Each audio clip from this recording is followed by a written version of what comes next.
What's inside you might not only be inside you. The yoga guru Paramhansa Yogananda said thoughts are universally, not individually rooted.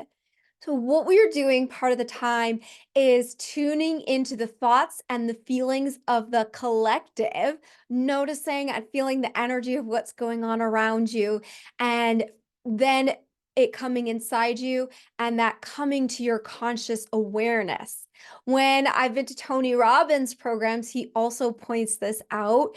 How many people in the room ever feel jealousy, ever feel angry, ever feel sad, right? We're not original or unique in these thoughts. We're not the only one. This is also important to understand because sometimes these thoughts are not just our own.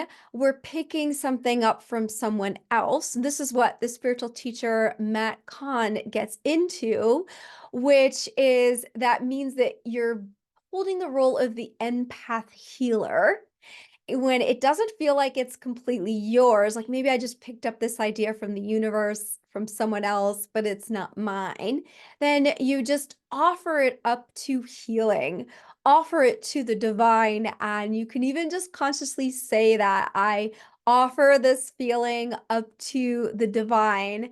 And when you also create that separation of understanding that it's not yours or not just yours, then it helps you automatically resolve as well a lot of the conflict with feeling that.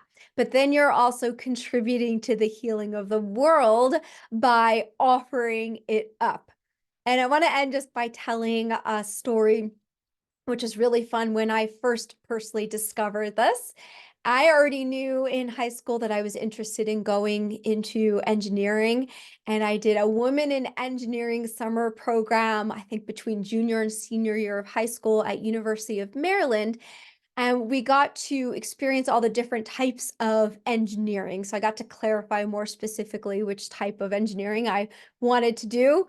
As you can see, it's not so relevant to my life today, but hey, it was great back then. I have this wonderful degree in engineering. And in the program, we did get to experience all the different types of engineering. And then we had a group project to do, which was to boil a half-liter of water. And my group, somehow similar to my personality, felt like everyone else was going to do a parabolic dish, and we want to be different.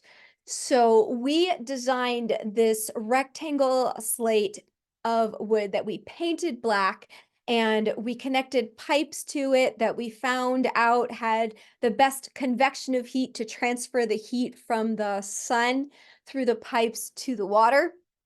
And then we put it on an angle so we could adjust the angle for the sun. And then we closed it with a plastic enclosure to insulate the heat that was going into this water heater.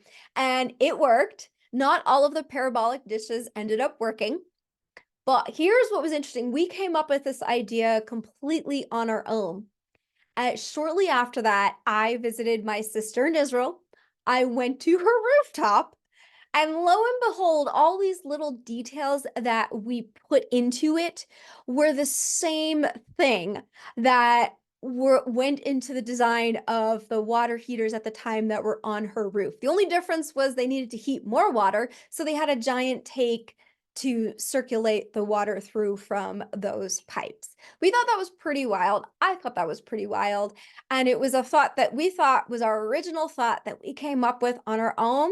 Yet the thought already existed in the universe. And it was more like we just tapped into a thought that was already existent.